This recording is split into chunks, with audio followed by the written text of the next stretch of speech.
a little quick stop that we made yesterday. Let's go to North Carolina. We want to go to North Carolina. And what a crowd. Thank you very much. We appreciate it.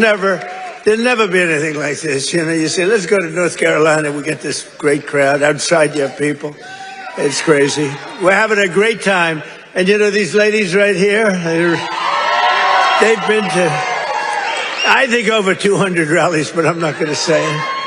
And this time I made it easy because they come from North Carolina. They didn't have to travel. Today they traveled about a half an hour, right? Isn't that nice? Instead of traveling all over the country.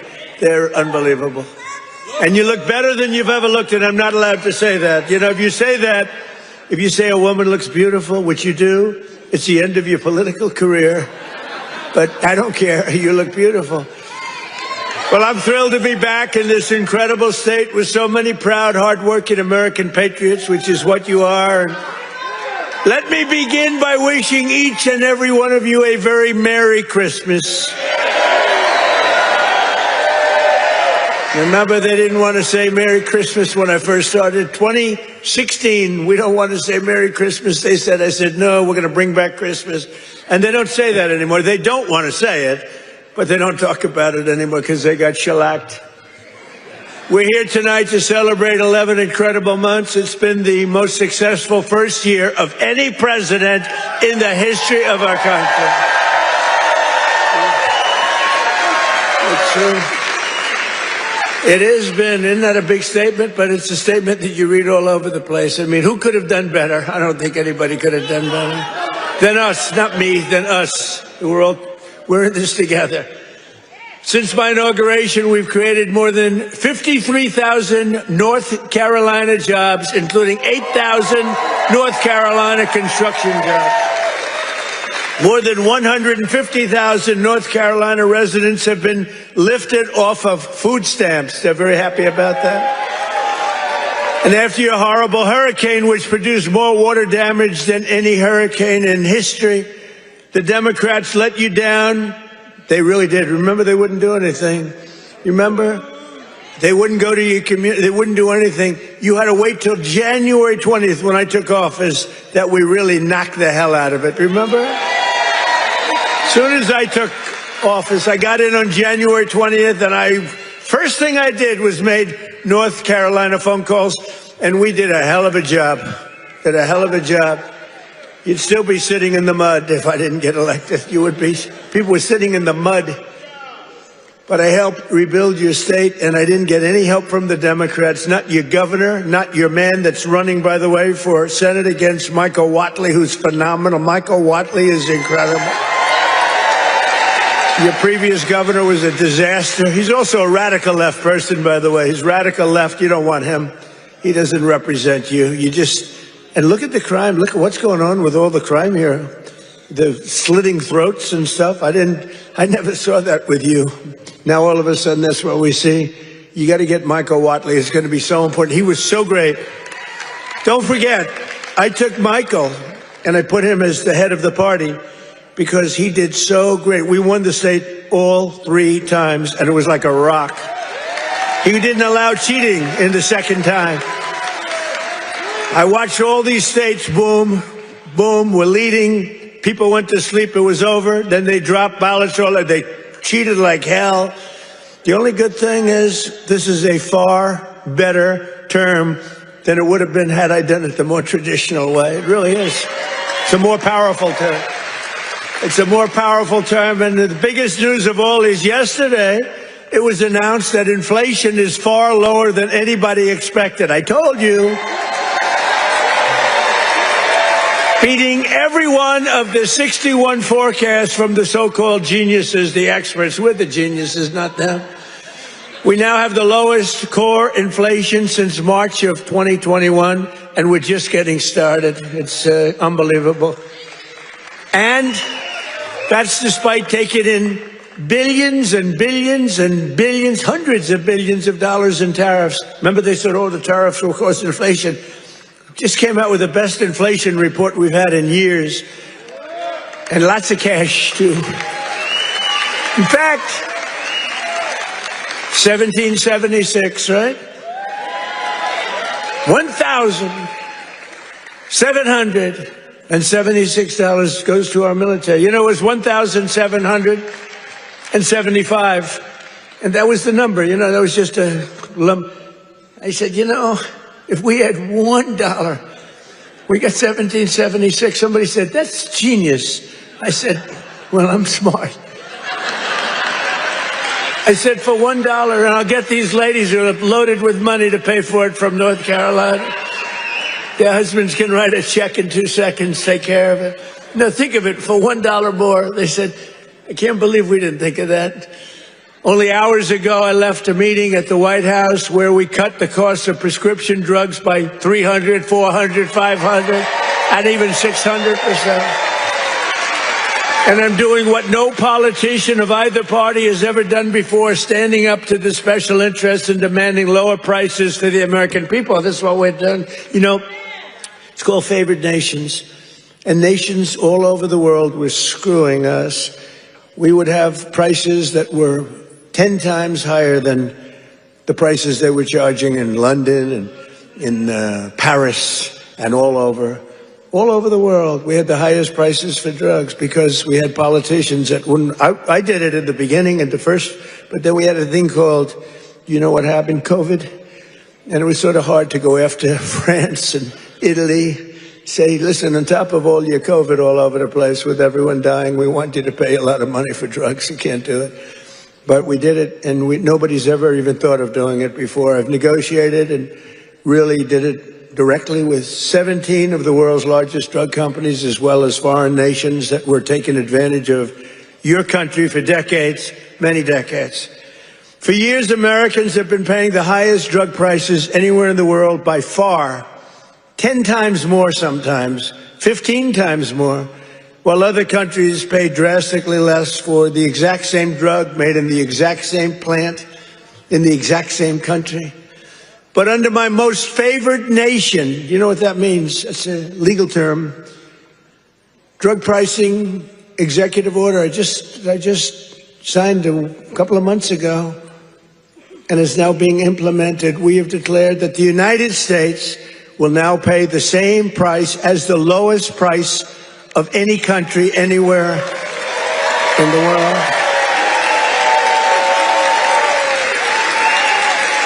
And we should honestly, this is the biggest thing to happen in medicine, I think, since the founding of our country. You know, I don't mind. Go ahead. They actually have a great location. You know, we've had people that look so good behind me that some of them went to Hollywood and actually did very well. You know?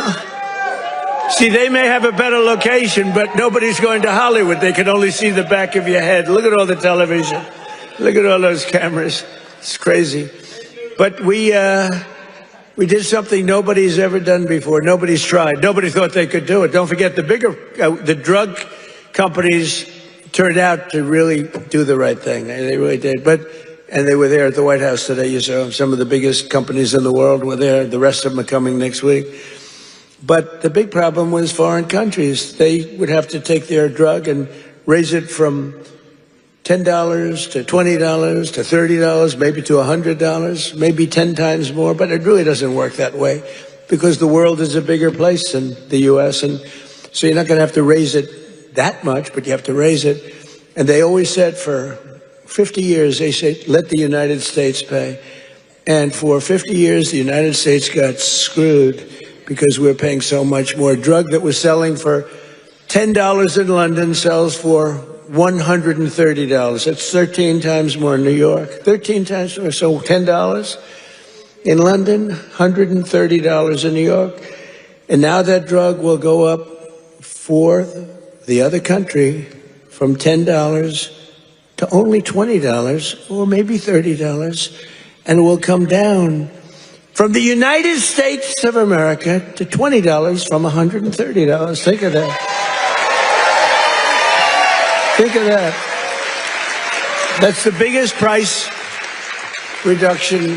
When you talk about cutting prices, cutting costs, and cutting prices, you talk about affordability. You know, the Democrats, they're the ones that got us into the mess. They're the ones that caused the high prices. And then they come out and they look And they look at those fake news people back there, they go, this election's about affordability. They go, let's talk about it. No, I'd rather not talk about it, because they can't. They're the ones that cause. They caused the highest inflation in the history of our country, which led to the highest prices in the history of our country. I inherited the mess. I got the prices down, and they're going down still further. Look at gasoline. A lot of areas now in our country, $1.99 a gallon.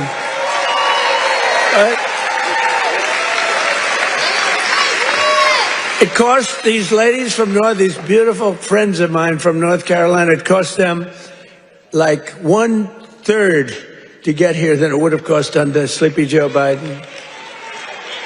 Right? If you drive, this time you can drive. It's the first time you didn't have to take an airplane. But we had 9 blockbuster agreements. We had 9 of them with the big drug companies just today. The rest are coming over the next couple of weeks. But the first dramatic drug discounts will be available to all Americans starting in January at a thing called TrumpRx.gov. TrumpRx.gov.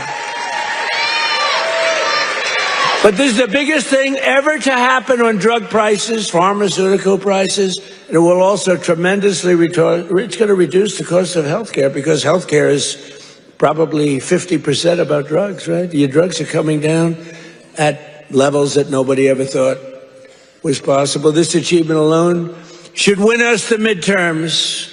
You know, if we did nothing else, I said today, you're talking about like this massive reduction in drug prices that affects everybody. Older people, younger people, middle-aged people, sick people, well people. It's not just like patients, it's everybody. It can never happen. Nobody would ever have done this. It was very hard to do. I had countries laughing at me. I said, listen, you're going to have to double and triple your drug prices. They said, France, as an example, UK, European Union. They said, you must be kidding.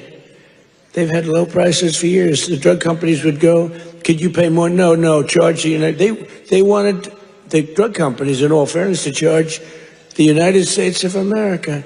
And they made up all sorts of crap. Well, research and development. I said, well, what about research and development? Why aren't they paying also for research? Well, it just never worked that way. They used to use, remember, research and development. That's why we pay more. I say 12 times more. Why? For research and development? It was all a con job. But I'd say to the head of France, as an example, I'm sorry, but you're going to have to double or triple your prices for drugs. No, we will not do that. Oh, yes, you will. I said, yes, you will. 100%. No. We will not do that. Of course we will not. I can't do that. I said, yes, you will. No, I won't. Yes, you will. And he said, why do you have such certainty? I said, because if you don't do it, I'm going to charge you a 25% tariff on everything you sell into America.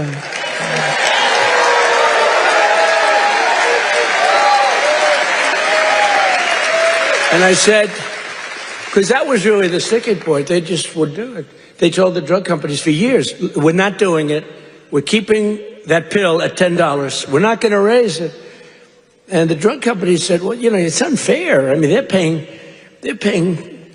10 times more, sometimes 15 times more. That's okay. Let them pay more. We're not paying more than that. The prices were stuck for years. And no president did anything about it. Sleepy Joe Biden didn't know he was alive. The last thing he cared about was this. He didn't care about anything. Just wanted to make it through.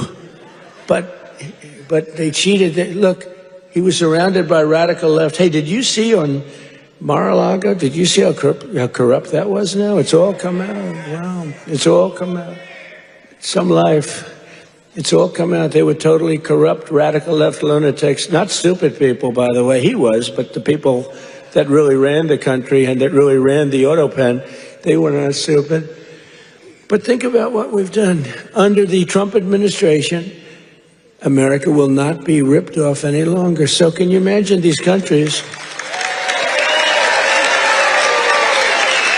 And when I told you the example before, from $10 to $20, that doesn't sound like much, but it's a doubling of the price. That's a doubling of the price. And if it went to 30 or 35 or 40, you know, that's still a doubling, tripling, or quadrupling of the price. But I said, at 25% tariff, it's much more money than what you're talking about. So they would say to me, all countries, you know, obviously they said no at the beginning, and they would have told a normal president no, and that would have been the end of the conversation. So they said no to me, and I said, no, you'll do it, 100%. And they said, what's wrong with this? 100%. I said, 100% that you're going to do it. The one asked me, why are you so certain? Why would you say that I would quadruple the price of drugs in France or someplace? I said, because if you don't, we're going to charge you a 25% tariff. That tariff is worth 5 times more money than you're talking about. And there was dead silence on the phone.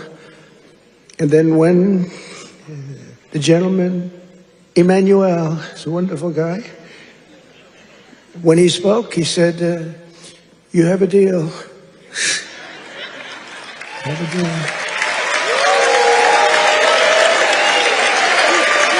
He's a nice guy, too. But you can't blame him. You know, this has been 40, 50 years. You can't blame him. But it was the same conversation with everybody. No, we can't do that. No, I cannot double the price of my drugs. I said, no, maybe triple or quadruple. But it's still much lower than we were paying. You know, we were paying a number that was crazy, 13, 14 times more.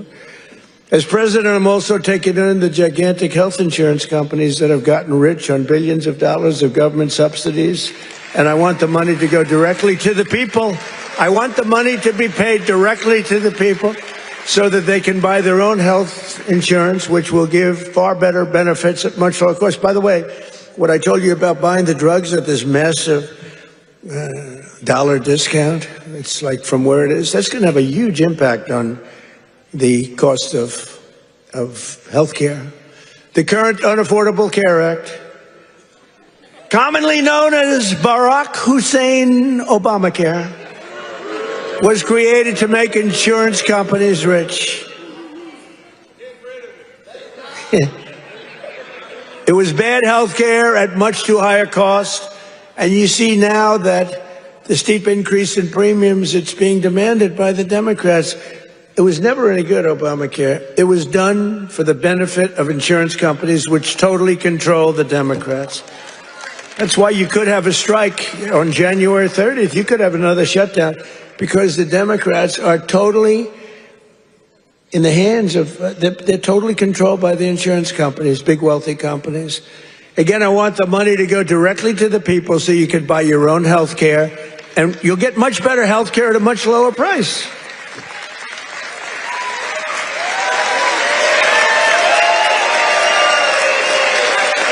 And the only losers will be the insurance companies that have gotten rich. How about these companies? Some of them have gone up 1,400%, their stock prices. One, I think, went up 1,700%. How many people have ever bought a stock that went up 1,700%? And think of it. They've taken in billions and billions of dollars, and the Democrat Party is also just, you know, it's, look, I don't know what they're going to do, because I don't know how anybody beats us when we say that we want the money to go to the people so you can buy your own health care. How can it ever be better than that? I wanted to do that at the beginning in 2016, but the politicians told me, sir, you know, whereas, you know, I was a little bit inexperienced. I've never done this before. Now I'm quite experienced. I've seen things that nobody would have thought possible. But I said, why do we have this crazy Obamacare, or as we call it, the unaffordable, isn't that a great name, the Affordable Care Act? I call it the Unaffordable Care Act. I should get credit. That's a good one. What's better, that or fake news? That or Pocahontas? That? I can't use the names that I used of the Republicans to gain access to the election, but we had some good names, didn't we? But I think the Unaffordable Care Act is pretty good. The UCA, right? You know, they keep talking about the ACA. Think of that. Instead of the ACA, we call it the UCA. The UCA, they say, what is that? The Unaffordable Care Act? It is unaffordable. But it was always no good. But now it's really gone. And with time, it gets worse. Now it's going to be hit big. Remember, I didn't do this. This is Obamacare. This is Obamacare. This isn't Trump. But you don't need it because let the money not go to the insurance companies. The problem is the Democrats will shut down the government because they are totally beholden. I don't love that word, but they're beholden. They're beholden to the insurance companies, so I don't know what they can do about it, but, they'll probably close down the government. It's so simple. The money should go to the people. The people should then take all of this money and buy the best health care there is. And there'll be a lot of money left over. Right?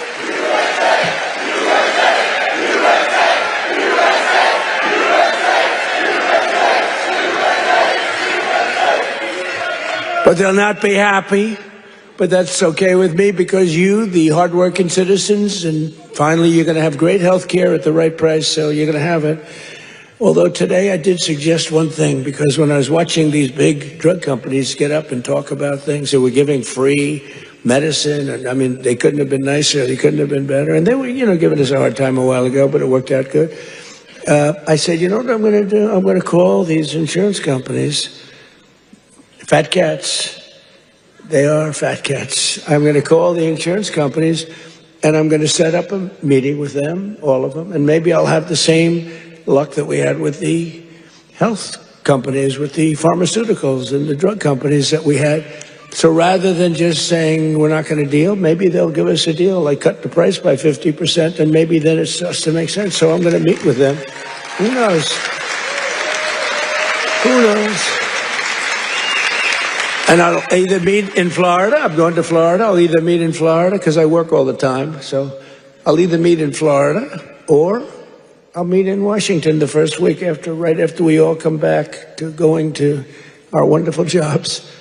And I'll sit down with, it's like 12, 13 people. It's basically these big monster companies. 13, 14 if I want to be generous.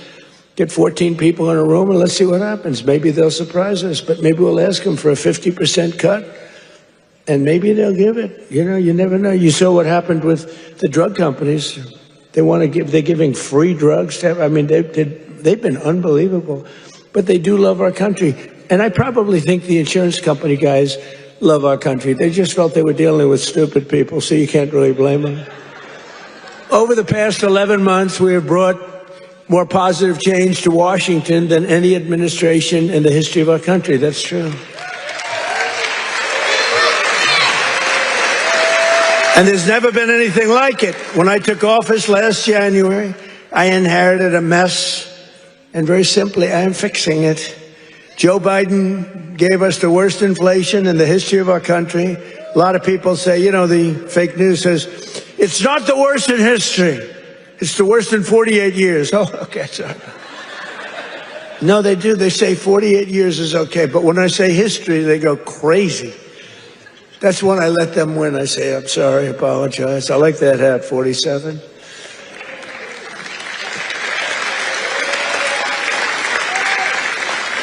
It's nice, actually. Beautiful, nice thread, gold thread. I watched that myself. I want gold thread, not mustard colored, No, they give you, a lot of times they sell you mustard color. It costs them a lot less. We don't accept those hats. When you have a mustard colored thread, don't accept it. But it caused the prices to be higher than ever before, making it really life unaffordable for millions and millions of Americans. Our border was open and our country was being invaded by an army of 25 million people. Many came from prisons and jails, mental institutions, and insane asylums. You know the difference between a prison and a jail? A prison's more severe, right? You know the difference between a mental institution and an insane asylum? An insane asylum is more severe. They came from both. They were drug dealers, gang members, and over 13,000 murderers, more than 50% of whom killed more than one person. Think of that. They killed more than one. A lot of them said, I didn't mean, but, when you kill more than one, get them the hell out of our country. How How about that incident with that horrible monster that killed the young, beautiful girl from Ukraine, an animal? And to think we'll have him in trials for years, and you'll get some nice liberal lawyer, and we'll say, oh, well, he had a bad day. Yeah, he had a bad day. Slit her throat. We had men playing in women's sports, transgender for everybody, crime at record levels, the worst trade deals ever made. And our country was laughed at from all over the world, but they're not laughing anymore. 1 year ago, our country was dead. Now we are the hottest country anywhere in the world because we finally have a president who puts America first.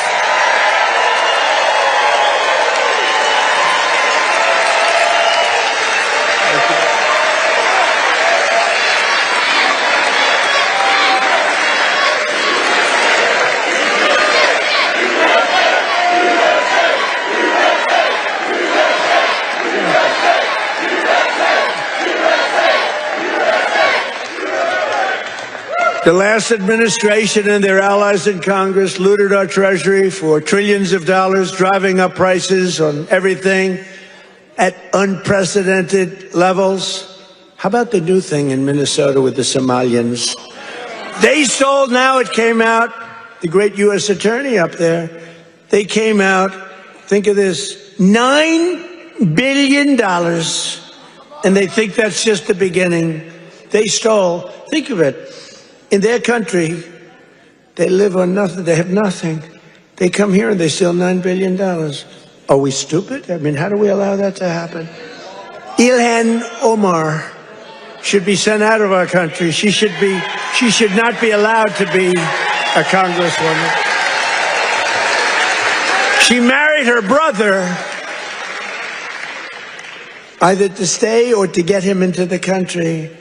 And yesterday she, I guess, made up a story. She said the police attacked her son. They stopped the car and the police said, we never attacked him. We never stopped. It was a made-up story. She's a con person. She's full of con. She says, zero. She said, you ought to get her the hell out of our country. That's what you ought to do. She made up a story that the police stopped her son's car and they harassed the hell out of him. It turned out to be a fake story. There was no stoppage of his car, and there was no harassment. But think of that. In Minnesota, this beautiful place, once beautiful, I don't call it beautiful. You got a governor who's a stupid person and a corrupt. He's corrupt and stupid. But he allowed this to go on. He allowed this to go on. Everybody knew what was going on. But what nobody knew is over $9 billion. And the people of Minnesota are not happy. And you know who's running for governor? Mike Lindell. Do we like Mike Lindell? That man suffered. That man suffered. What he did, what he went through because he knew the election was rigged. And he did it. He just did it as a citizen. Mike Lindell, I'll tell you what, every time I introduced him, he got the biggest hand. I hope he does great. He deserves to do great. That man suffered. These people went after him. They went after his company. They did that with me, too, but at least I knew what I was getting into. He was just a guy that said, geez, this election was so crooked. It was so rigged. He fought like hell. That guy deserves to be governor of Minnesota, I'll tell you right now. He's a great guy, too. But I'm bringing the prices down, and I'm bringing them down fast. You know that? As I saw the other day, and as I showed to people the other day, I made a speech. It was very well received. You know, we had one problem. I put up these gorgeous charts, and it says chart. And I'm, sort of talking about the chart. You're reading into a piece of glass. I got no audience. I got just people, very hostile people waiting around. And I'm reading into a piece of glass for 22 minutes, and I talk about the chart. The networks didn't put up the charts. Only Fox put up the charts. Fox put them up, in all fairness. When we get angry at Fox, we have to remember that. They put up the charts, so you could start putting them up now if you want. But we put up these beautiful charts that were very... Look at that.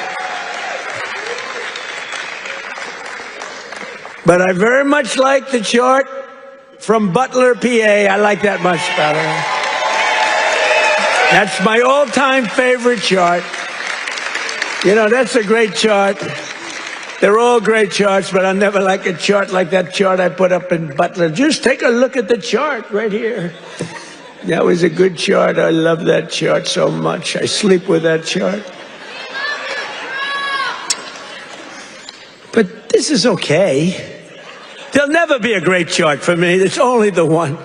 Compared to Butler, all charts stink.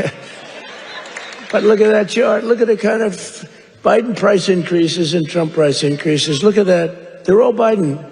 We're bringing the prices down. Look at that chart.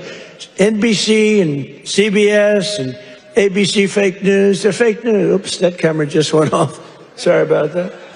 Every time I mention that camera, you know, you see the red light back there, you see it go off. ABC fake news. I think ABC's the worst. Believe it or not, George Slopadopoulos, he paid me about $16 million. You have George Slopadopoulos.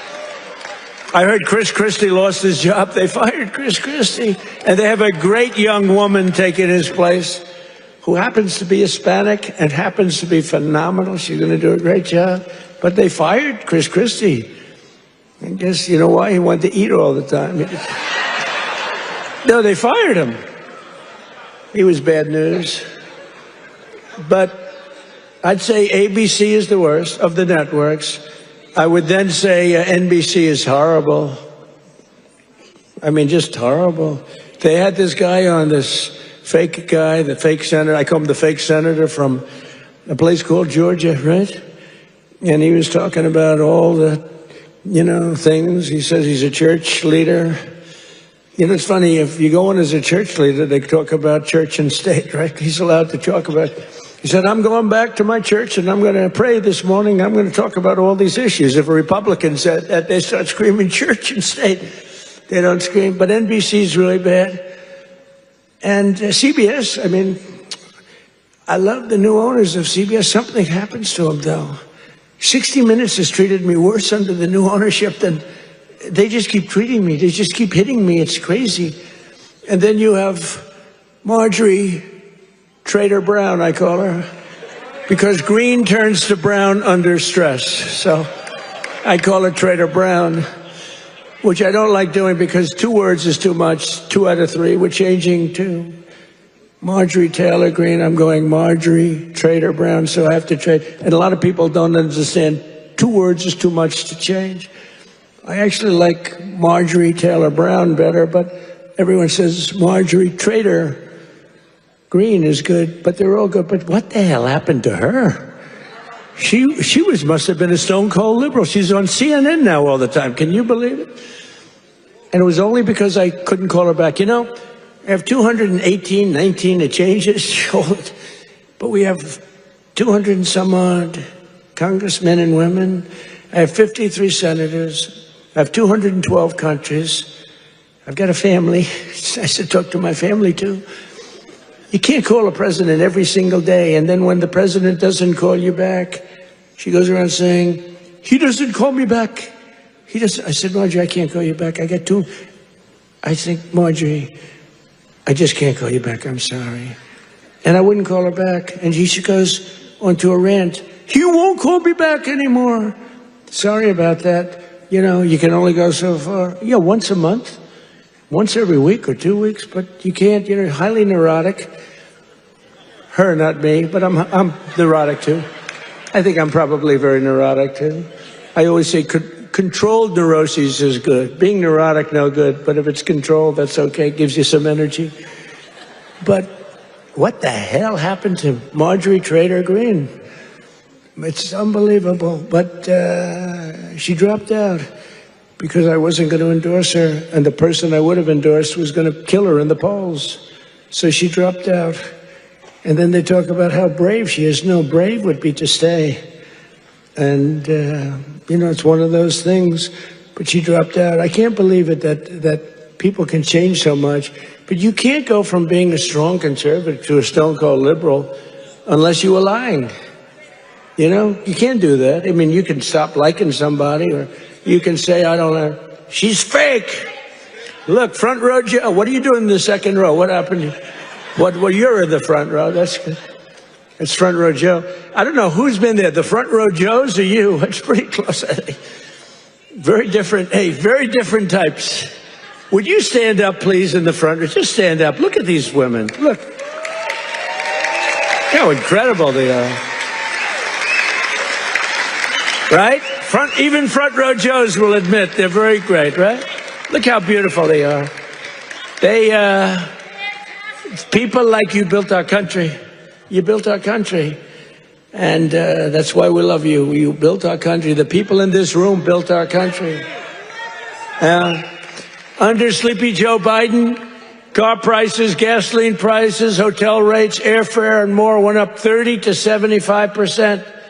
Now they're all coming down. We're all coming down. Take a look at that. Isn't that beautiful to look? The same is true with groceries. The price of a Thanksgiving turkey was down by 33% compared to Sleepy Joe's high-priced era. Don't forget, when you have the highest inflation in history and or 48 years, do we think and look, in terms of a speech, I think 48 years is the equivalent of history. Do we agree? Can we say? Because they had a piece on me today in one of these fake newspapers, which are all dying. They're all going bankrupt, thank God. But they're the worst. That I misrepresented by saying history. It's actually 48 years. And I said, you know, that's not a bad misrepresentation, I don't think. The price of eggs is down 82% since March. Do you remember? There the people are. Do you remember? Fake news. Do you remember when I just got elected? It was a big thing. We won every swing state. We won the popular vote. We won by like 312 to 200 and something, and like low 200. And we won everything. We won districts, the word district. We won districts by 2,750 to 525. That's a slaughter. And that's the thing when you see everything's red except for two little lines on the left and the right, meaning New York and California. That's the one that really is incredible. 2,750 to 525. We won everything in a slaughter. We won everything. And what a great thing it was, right? When you can have an election that good. And they tried to rig it. Remember we had the thing? Too big to rig. Remember that statement? That was a big thing. They tried like hell. They gave up at about 9:02. It was too big. It was just a landslide. They couldn't do it. They cheated a lot. But we made it too big to rig, and I appreciate you getting I said the polls had us up, pretty way up. And a lot of times when that happens, you'll say, let's go out and watch a movie, and we'll come back and watch the president win. No, I said, don't watch a movie. Go out and vote. But it was too big, so it came back. What an evening. That was, what was better, 2016 or 2024? Tell me. I don't know. 2016 was pretty monumental. What was better? I don't know. Beating Hillary was fun.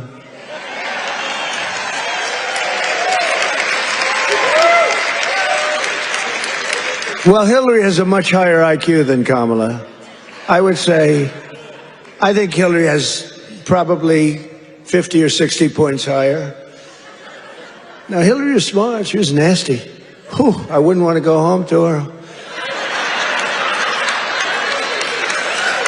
She was nasty.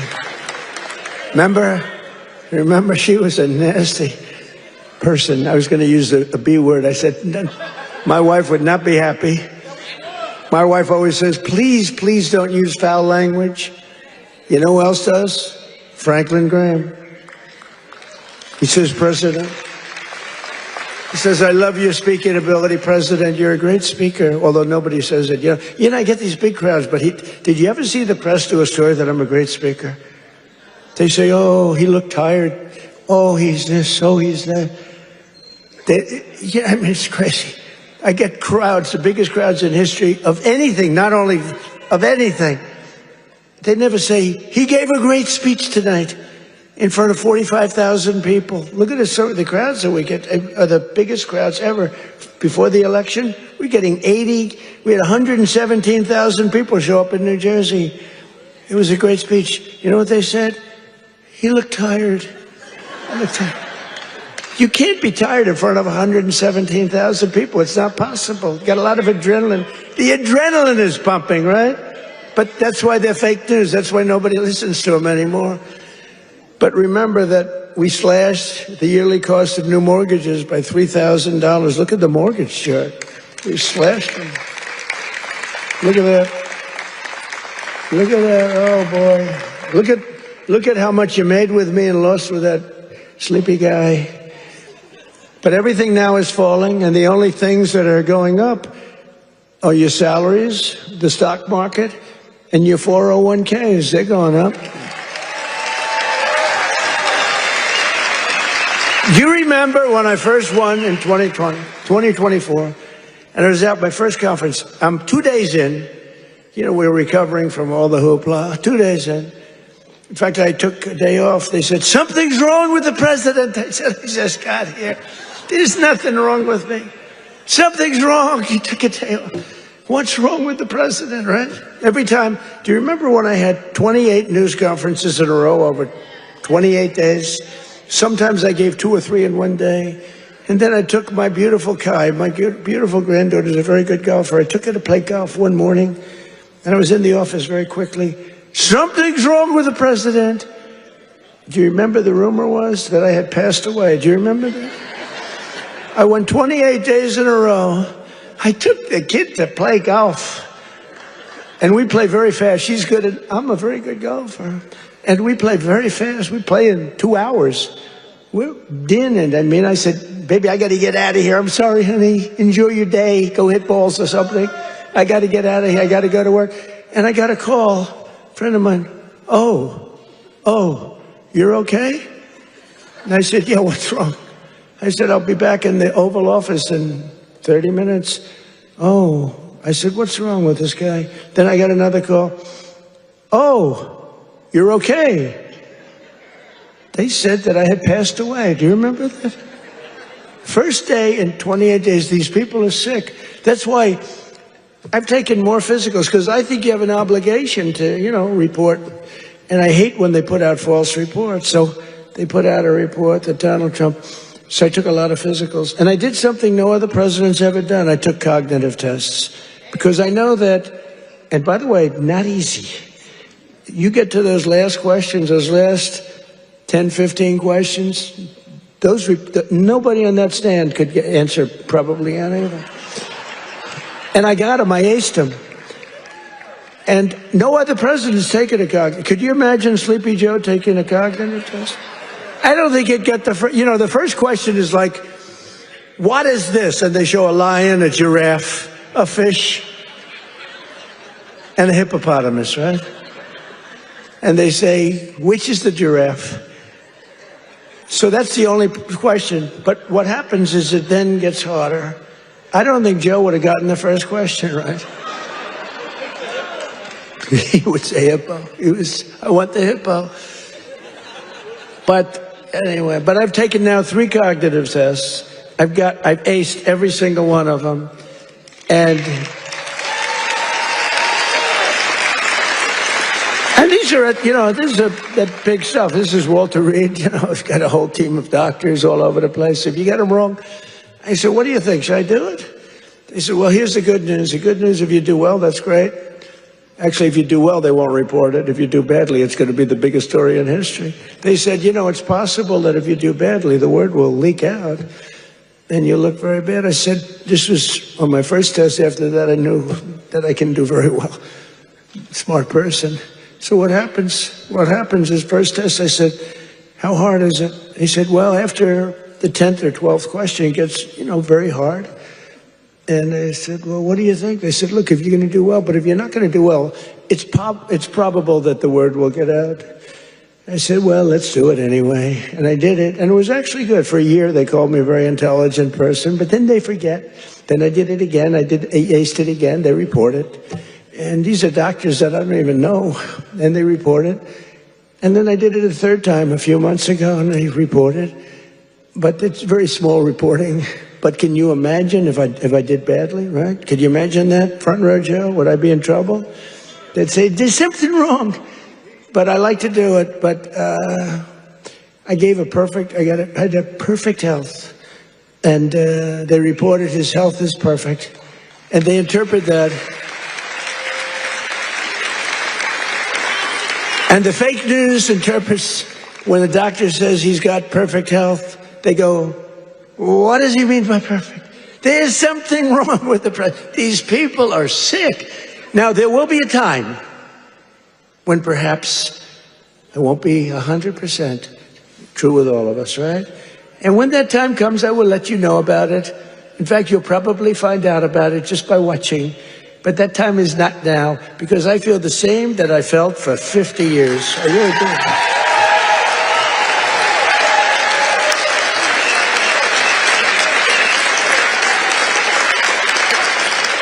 But we have I think we have an obligation to, at least report your health. But I will tell you, to me, because of what happened for 4 years, I really think having a cognitive test for presidents to take a cognitive test is very important. I think it's very important. I'm hearing that they say it's, not with Biden. They said it was not constitutional. That was the least of his problems. But I think it's very important that a president or people running for president and vice president take a cognitive test. I mean, I think it's a very important thing. I don't know. They say you shouldn't do that. It's unjust. It's not constitutional. They say all these things, but I really believe that under Trump, wages are rising much faster than inflation for the first time in many years. Think of that.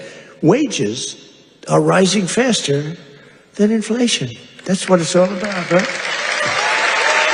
And we're delivering lower prices and bigger paychecks. And the wage chart that you see up there is incredible. That NBC didn't put up and the networks didn't put up. There are more people working today than at any time in American history. And very importantly, while tens of thousands of new jobs under Biden were government jobs, there were government jobs. I could do that right now. You saw it today, we had 4.5% inflation. That's because I'm letting go of tremendous numbers of government workers. We're replacing them. In fact, we've reduced the federal workforce by 270,000 jobs. That's not to be mean. That's to get them off. And they are getting jobs in the private sector, and we're helping them to get jobs. But if you have all government jobs, we're going to be, a country that we don't want to mention names because we don't want to insult, but we're going to be a country that cannot be great. 100% just came out. 100% of all jobs created since I took office have been in the private sector. The only way to make our country great. Think of that. Think of that. 100% of the jobs created are in the private sector. Now, if I want to make some good numbers, I'll add 300,000 jobs. I can do it with one phone call.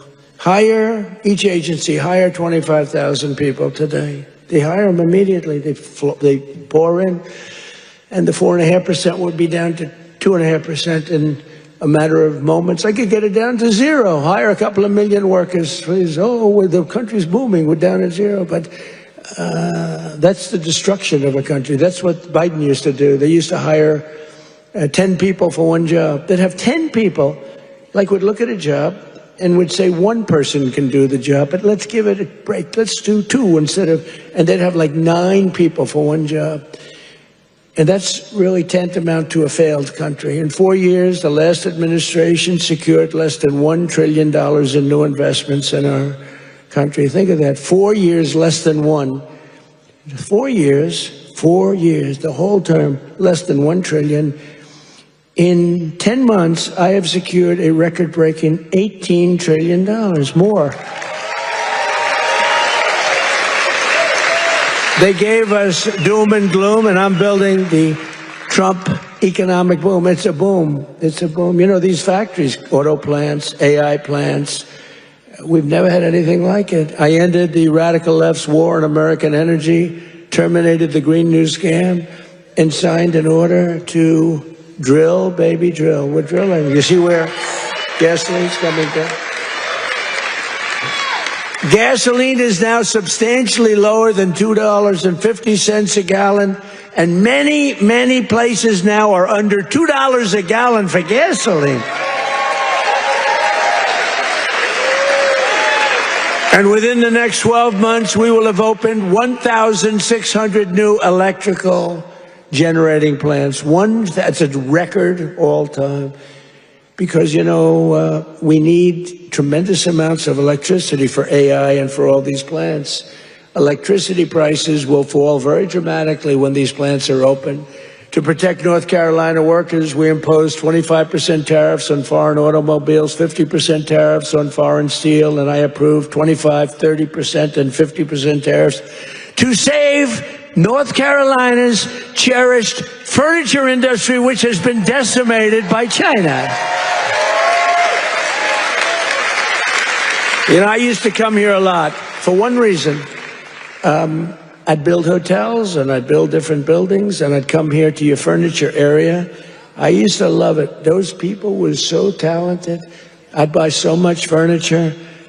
And that was before politics. I did great. I was very good at real estate, I would tell you. But I used to come to North Carolina to buy furniture for lobbies or furniture for hotels. And I was here a lot. I mean, you've been decimated, but it's coming back now because I put tariffs on, big tariffs, actually. But I remember I'd say to a guy, I like that chair. You don't realize what he did. I would look at a chair. The arm of a chair was very important to me. I said, I like that chair, but this arm has to be a different shape. And you got to chisel that. I'm a very aesthetic person, believe me. Except with women. I don't care what a woman looks like. I used to say beautiful. Now I don't care. Since politics, I never mention looks anymore. The most beautiful woman can walk right across. I don't even look at her anymore. Because in politics, that's the sign of death. We don't look. But I do look at the arm of a chair. And I'd say to your artists, they were artists. They were artisans, you know. I'd say, no, can you give a different curve? Can you do a little more carving at the end? They would, right in front of me, bing, bing, bing, bing, bing, bing. They were like geniuses. You lost the business. It went to China and other places, but mostly to China. Because they never put tariffs on, just like they didn't put them on chips, just like they didn't put them on cars. You lost 58% of your car industry. By the way, it's all coming back. Some of it's coming back here. It's all coming back. Because to bring a car into our country is costing 25 to 50% tariffs now, and they can't do it. They can't compete. Tariff is, and I won't say it because it gets me in trouble, my favorite word. No, I want my fifth favorite word. Do you remember when I said the word tariff is my favorite word in the dictionary? Remember that? And then the fake news got me. What about religion? What about God? What about your family? What about your wife? What about your children? I said, they got me in this one. So now tariff is my fifth favorite word. And now I'm okay. It's my fifth. 5. Now I'm okay. But starting in the new year, the people of North Carolina will also see the dramatic results of the largest tax cuts in American history, including no tax on tips, no tax on overtime, and no tax on Social Security for our great seniors. No tax for our seniors. Tell me what? Let's do a poll. Because, you know, these pollsters charge you $1 million to ask a question, then they just write down an answer. They don't do polls. It's a total con job, some of these polls. One thing I don't like about Fox is their pollster. Total fake. Their pollster's the worst. They've been saying they're going to get rid of them for 10 years.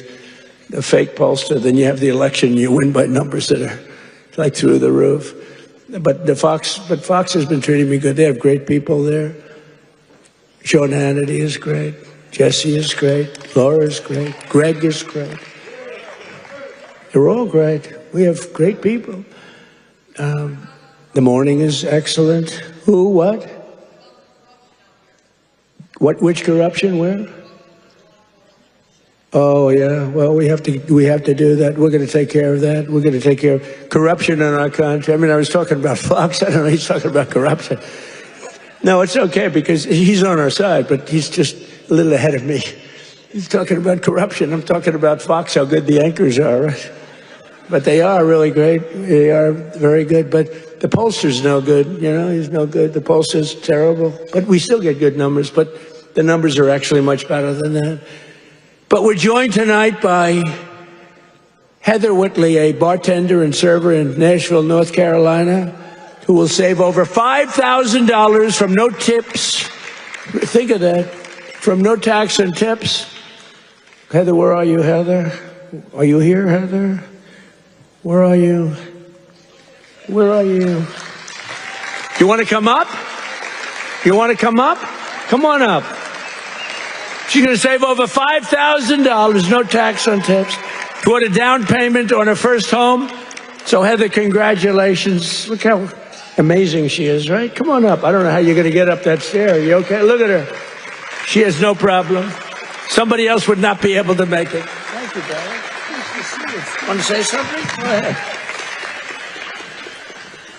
Well, it's been a tremendous help. It's now allowed me to invest in my first home, and that is the American dream for all of us. I don't have much to say, so sir. Good. Thank you so much. You said it perfectly. Thank you, darling. Thank you.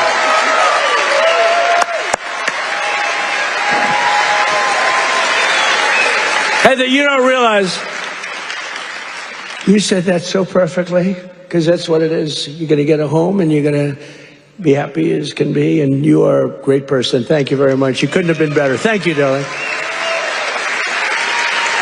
Also with us is Austin Harding, a police officer, highly respected, a loving father from Monroe. Austin and his wife are raising a son with autism. A beautiful son, beautiful person, and are passionate supporters of MAHA, and they love Robert F. Kennedy Jr., so do I. And with no, thank you, Austin, and with no tax on overtime, Austin will have thousands of dollars, many thousands of dollars more to help care for his wonderful son. Last but not least, we have Carolyn and Charles Thurston, who run a successful small business providing care to senior citizens. That's great. Not only did we make their small business tax deduction permanent, helping them to expand, but under no tax on overtime, their employees will have much higher take-home pay, and that makes their job a lot easier. So, Carolyn and Charles, please stand wherever you may be. Oh, that's great. Thank you. So it's going good? Going good? Good-looking couple. Thank you very much.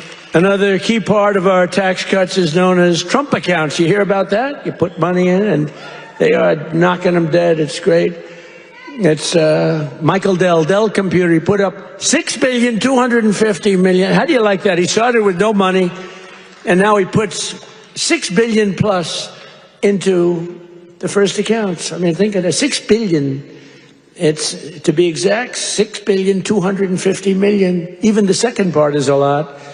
And we've had a lot of great Wall Street titans and a lot of great real estate titans. They're all putting money in Trump accounts. It's for kids. They get a certain age and they're going to have money. It's going to double and triple. Hopefully, it'll do well.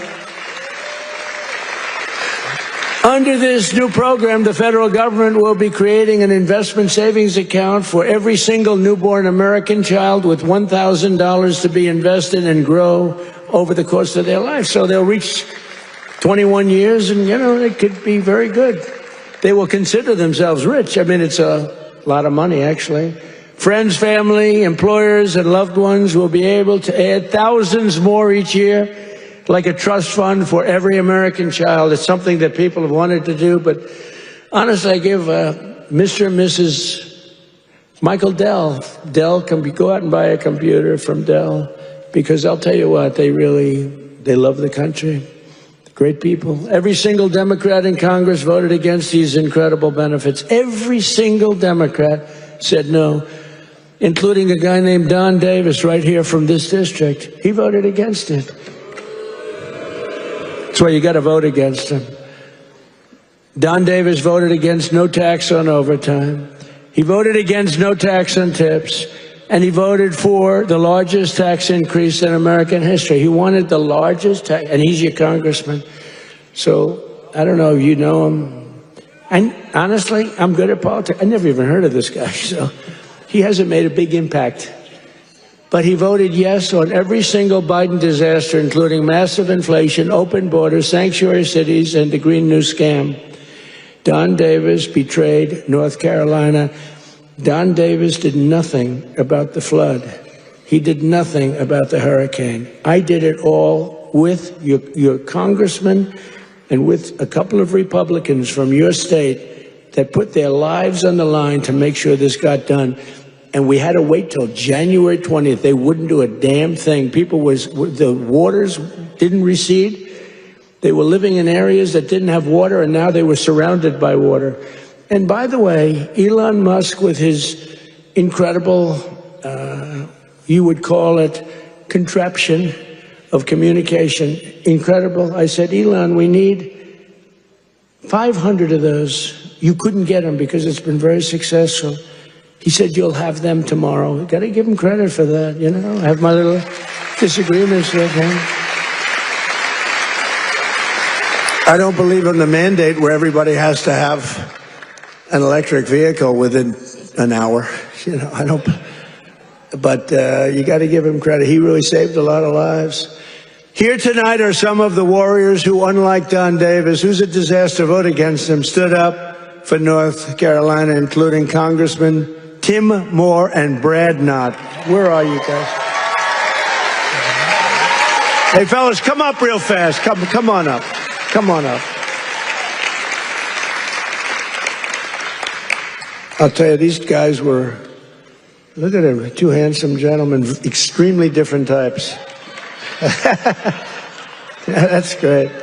Say hello. Say a couple of words. Thank you, man. Thank you, brother. Appreciate it.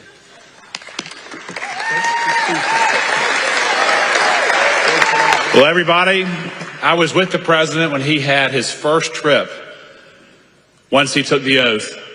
And where did he come? North Carolina. As we gear up for the midterm cycle, where's the first state that President Trump has come? North Carolina. He knows what you know. It's the people that make this country great. It's not the government. It's not regulations. It's people just like you. And let me just tell you this. The fight is long. It's hard. I'm new to this, and I have been amazed at how hard the president is fighting for you. So let me say this simply and with my whole heart. Stay with us. We hear you, and we're going to keep fighting for you. Thank you so much. I guess I'll have to lower the mic, Mr. President. Let me just say, echo what Brad said. I cannot think of a better president in the history of the United States. Someone who loves this country, who does so much. Mr. President, I don't know how you do it all. You make the Energizer Bunny look slow. It's absolutely incredible. The leadership that this man shows, not only in our country, but on the world stage. We are finally respected around the world again, and that is not an accident. Mr. President, North Carolina loves you. The United States loves you. Thank you for what you're doing. Great job. Thank you. Great job. Thank you. You're going to win big.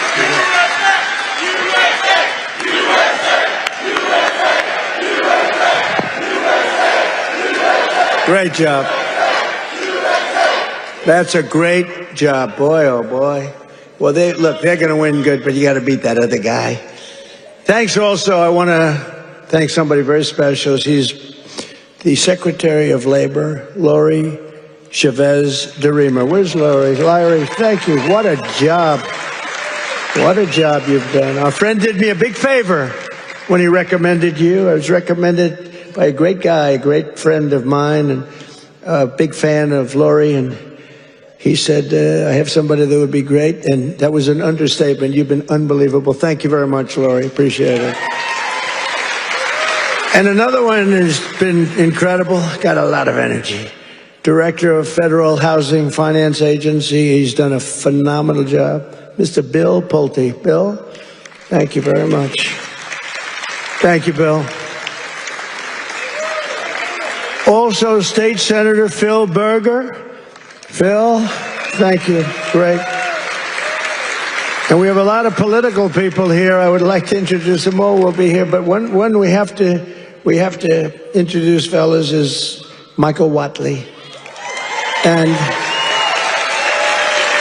he was the head of the Republican Party. Before that, he was the head of your party right here, the Republican Party, and we won 6 in a row, 3 primaries and landslides, and then we went on to win the election all 3 times. So we won 6 in a row. I've never had a loss with him. And when I won look, we did phenomenal. It turned out, we won 3 times in a row, just so you understand. I don't mean here, I mean all over. We won 3 in a row. They might have done us a favor, but we won 3 in a row. But when we got screwed in the second election, it didn't happen over here. He had 601 lawyers he hired. They had lawyers at every single ballot box. And other people were cheating in other states that we won by a lot, and they were cheating. You could see it go, here we are, wah, wah. And you remember they have ballots all of a sudden. We just found 75,000 ballots, a total rigged deal. And by the way, you have not heard the last of that, I can tell you. But in this state, that didn't happen because you had a guy named Michael Whatley, and he had every box secured. He had, I think, 2 or 3 lawyers at every station, but he had over 600 lawyers, I think 600. And I said, how many lawyers did you have? 601. I said, that's like genius. He was ahead of it. And you'd watch, people went to bed that night. Everyone said the election's over, Trump won. And then all of a sudden they woke up in the morning, and 3 o'clock in the morning, they found hundreds of thousands of votes in some of these states. It was a rigged election, but not here because of him. And I said, I don't know if I'm doing this again, but if I'm doing this again, I want Michael Whatley. I said, the guy from North Carolina, I want him to head the Republican National Committee, the RNC. And he did it beautifully. Come on up, Michael, come up. He did it so well, and we had the big election when he worked with Laura. Now, how good is Laura? Laura Trump, who was born here, loves this state so much. She could have done very well. By the way, I think Ted Budd is doing a very good job, too, I have to tell you. And I will say this, Tom Tillis fought with me for the Lumbee tribe, the Lumbee. I love the Lumbee. And he's really been very good. We had a little dispute, but these are, it's fine. He's been really good. Tom has been very, very good, and I appreciate it very much. And he's been very strong on the Lumbee tribe, and I think they're going to get out and they're going to vote. The Lumbees, you have some here. You have some of the leaders here. If you could, you want to stand up if you're there? It's really great. Thank you very much. We appreciate it. Let them know we appreciate it. We got to get every one of those 60,000 votes or whatever. We got to get them for this guy. But the Lumbees have been great. I've been with them from the beginning. We got them across the finish line. But I want to ask Michael to say a few words. He's just been an unbelievable warrior.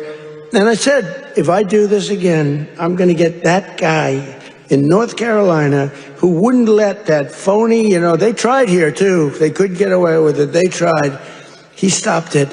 He's a tough, strong guy. He's also a wonderful human being, he's just a great person. And I want to tell you, him and Laura Trump there's never been a better team. In fact, I said, before he did this, I said, if you had your choice for anybody to be your co-chair, who would you pick? He said, I'd take Laura Trump again, right? Yes, sir. You did say that. But I'd like to have Michael say he's in a fight against a radical left governor who did a shitty job for you. And I really want you, either way, but either governor, because you have another governor that's a Democrat. You know, virtually, I think every state run by a Democrat is a failure. Think of it. And now your state with all these killings, I never heard of killings, but all of a sudden, and they came in through Biden with his open border craziness, and these are vicious people. But I want this man to say just a few words because it's so important that he wins. You don't want to have a radical left senator that basically wants to have open borders, transgender for everybody, men playing in women's sports. Michael, are you in favor of men in women's sports? I am not. Are you in favor of transgender for everybody? I am not. Are you in favor of open borders? No. Thank you. Thank you. Thank you, sir. You know, in 2015, Donald Trump came down that golden escalator, said he was going to make America great again. And he was going to do it by rebuilding our economy, restoring our borders, and making America respected around the world again. And I said, I'm with that guy. And we won in 2016, and we won in 2020, and thank the Lord that we won in 2024, and Donald Trump right now is serving as the most transformational president in our lifetime. And President Trump, my pledge to you is this. When I win this seat, when I am the next senator from North Carolina, I am going to be a fighter every day for this great state. I am going to be a conservative champion for North Carolina, and I am going to be an ally to our great president, not just the 45th president, but the 47th president as well, Donald J. Trump.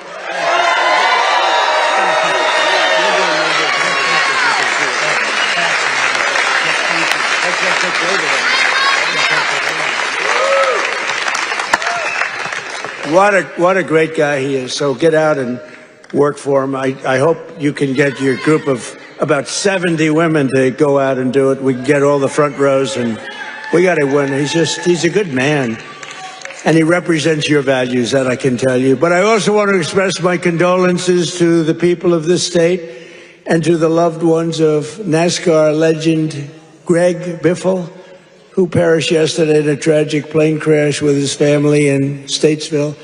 I met him twice. He was just a great young man. And what a tragedy that is with his whole family. So I just want to pay our condolences, our love. Please. I'll tell you, North Carolina will never forget them. He was, and his family were incredible people. Together, we've achieved more in less than 1 year than most other administrations achieved in 8 years, which is true. Most of them didn't achieve much. Within a matter of weeks, we ended the invasion of our southern border. For the past 7 months, 0 illegal aliens have been allowed into our country. Think of that, 0. And that's made up by Democrats. A feat which everyone said was impossible. Biden and the radical left Democrats in Congress turned North Carolina into a dumping ground for tens of thousands of third world migrants, driving up your rent and your housing costs. According to a government report, over 60% of growth in the rental market came from foreign migrants, paid for by the federal government, by the way. Paid for by the federal government, you, the taxpayer. Mass migration fueled mass inflation, but now we are fixing it, and we have record-setting deportations, and we're really focused on the bad people. We're really focused on the bad people. We have farmers who are great people. They know what they're doing. But we're focused on the bad ones. We're getting the murderers, the drug dealers. We're getting the ones from prisons. We're getting them the hell out of here. We're focused very strongly on that. For the first time in 50 years, we're seeing reverse migration as migrants go back home. We're saying, go back home, please. And we want the bad ones to go back home because those are the ones that caused the problem. And think of Washington, D.C. Outside of the terrorism attack from 3 weeks ago. And by the way, that young, beautiful man is doing well. You know, they We thought we lost both of them. And we lost one who's looking down on us right now. But it looks like he just stood up. Can you believe it? He stood up today for the first time. Two great people. Sarah's looking down on us, and from heaven, she was incredible, doing so well. But he's doing, they were both about the same. We thought we lost both of them. Hit in the same area, if you can believe it. He was hit hard. But he's, and his mother, Monica, I spoke to her the night of, sir, he'll be okay. Every doctor was saying he doesn't have much of a chance. And she said, sir, I'm telling you, I know my boy, he's going to be fine. I can't believe it. And literally, actually yesterday, he stood up and he's talking a little bit. I mean, the whole thing is incredible. The mother, I've never seen anybody. I never saw anything like it. She was so positive. She said, I'm praying, and everybody's praying, the whole country's praying, and there's no way he's going to have any problem. He's going to be just fine. It's not even that he was going to make it. It was like, he's going to be fine. Incredible person. In the year before my election, all net job creation was going to foreign migrants, all of it, 100%. Since I took office, 100% of all net job creation has gone to American-born citizens. The migrant invasion also brought massive crime. What's happening with the killings in North Carolina is indescribable. I mean, for the first time, you're in national news all the time with the killings. That's because you're run by Democrats. 2 weeks ago, an illegal alien from Honduras who entered under Biden walked onto a train in Charlotte with a large knife and brutally stabbed a passenger multiple times in the chest. The same savage criminal alien had previously been arrested 2 months earlier, but he was released by authorities to pillage and kill, which he did. Also recently in this state, you saw this one. Nobody could watch it. Another monstrous criminal with 14 prior arrests plunged a knife into the throat of an innocent young, beautiful girl, Ukraine. She was from Ukraine, who was sitting on a train. You could see she was scared to be there. You could see that, right? Everybody knows what I'm talking about. She walked onto the train. She was afraid to be there. What happened to North Carolina? You didn't have that condition. And then she was attacked from behind violently by this savage. No one can ever forget that look of shock and terror on the young woman's face. It happened so fast as her murderer walked down the train car, dripping with blood all over. Passengers are looking at him. They're saying, what is that? There's blood pouring out from every part of him, from the knife. For years, radical left politicians have been releasing bloodthirsty, violent offenders and criminal aliens back onto your streets under our leadership. We're finally getting illegal aliens and vicious felons off the streets and throwing them out of our country, or in some cases, putting them in the toughest jails in the world because, frankly, we don't want to let them into their country because we don't want to take a chance that these animals will come back. We're restoring law and order in America.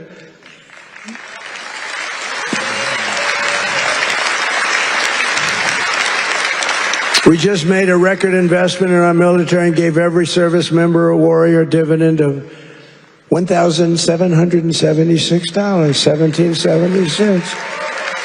And I'm also pleased to announce that just 2 hours ago, we hit the ISIS thugs in Syria who were trying to regroup after their decimation by the Trump administration 5 years ago. We hit them hard. I ordered a massive strike on the terrorists that killed our 3 great patriots last week. 2 soldiers, 1 interpreter, all great people. And it was very successful. It was precision. We hit every site flawlessly, and we are restoring peace through strength. We're all over the world. I settled 8 wars in 10 months, destroyed the Iran nuclear threat, ended the war in Gaza, and got the release of hostages, both living and dead, and created peace in the Middle East. We have peace in the Middle East, first time in 3 years, peace in the Middle East. I cut federal funding for any school that pushes critical race theory or transgender insanity. And we completely banned the chemical and surgical mutilation of children.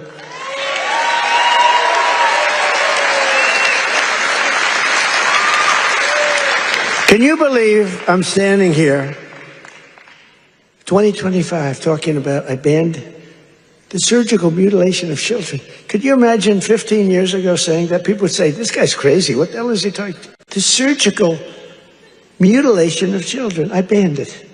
And it's a wonderful thing I did. But can you imagine having to even say it?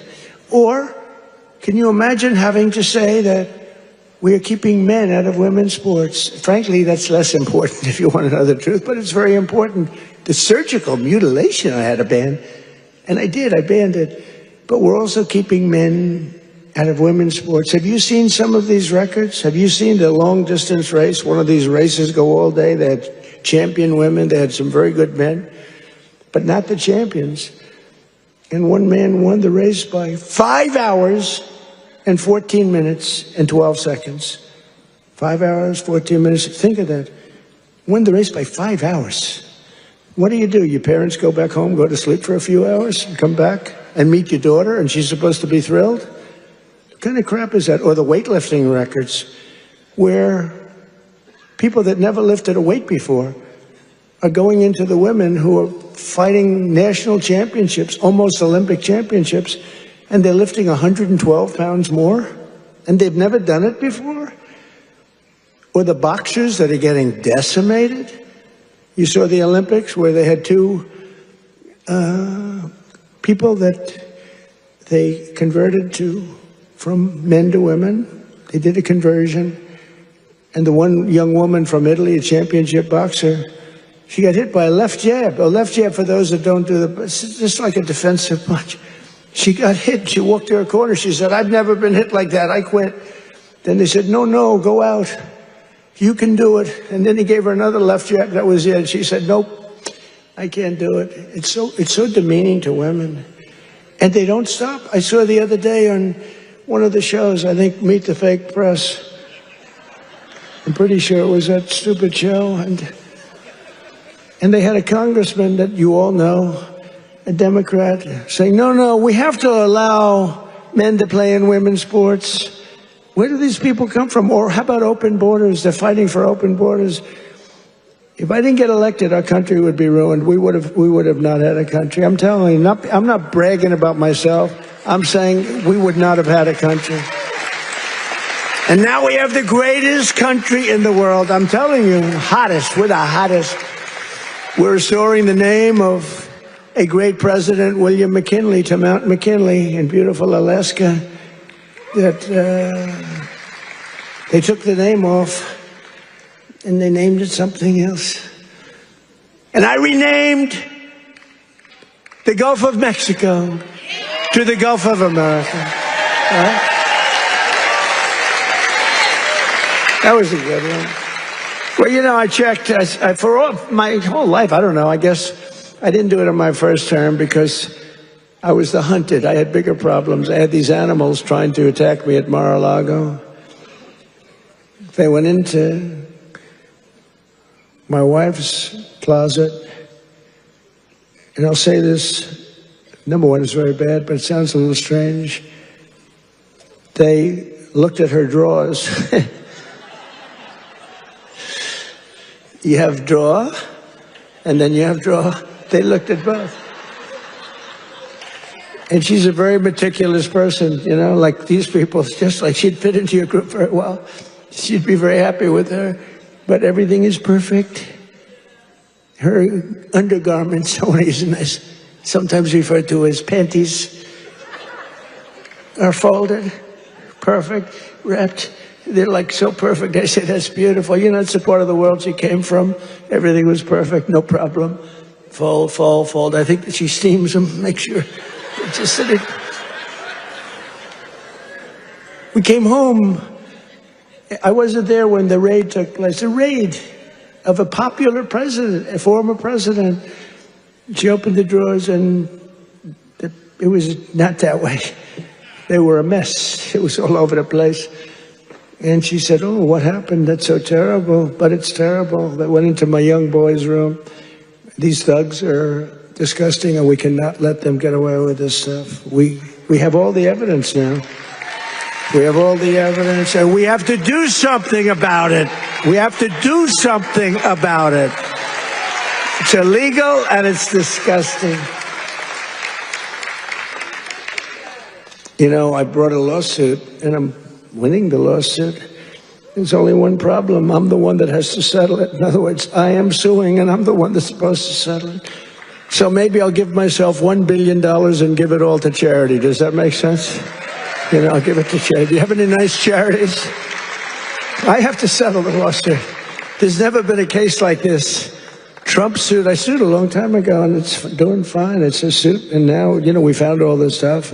Did you see where the FBI didn't want to do it, but the Justice Department forced them to do it? The FBI guys didn't want to do it, but the thugs and the DOJ wanted to do it. So I sued them, and and they do say that, you know, it's never been a case like this. Donald Trump sues the United States of America. Donald Trump becomes president, and now Donald Trump has to settle the suit. I hereby give myself $1 billion. Actually, maybe I shouldn't give it to charity. Maybe I should keep the money. No, a lot of people say, do it. No, I don't want to do it. But whatever happens, it's all going to good charities. Is that okay? It's all going to good charities. But isn't that a strange position to be in? I've got to make a deal. I negotiate with myself. From the skyscrapers of Charlotte to the rolling hills of Asheville, from the sand dunes of Kitty Hawk to the streets of Chapel Hill, and from the factories of Hickory to the small towns and family farms across your beautiful countryside in North Carolina, we are bringing prosperity, opportunity, and pride surging back to your incredible home. Together, we're pairing all these people together. You're coming together. You know, it's coming together like nobody's ever seen, but we're fixing 4 years of disaster and decline. The whole world was laughing at us for 4 years. They were laughing, taking advantage of us, friend and foe. And the friend was worse than the foe in many cases. On trade, they were worse. And we're beginning the greatest years in the history of our country. It's called the Golden Age of America. That's what's happening. We were a dead country. Now we're talking about the Golden Age of America. Think of it in 10 months. Think of that. So in conclusion, tonight, after just 11 months, our border is secure. Our spirit is restored. Inflation is stopped. Wages are up. Prices are down. Our nation is strong. And America is back. And every single day of this administration, we will keep on working for the hardworking citizens of America. We will fight, fight, fight. We will win, win, win. And with your help, we will make America powerful again. We will make America wealthy again. We will make America healthy again. We will make America strong again. We will make America proud again. We will make America safe again. And we will make America great again. Thank you, North Carolina. God bless you all. And Merry Christmas.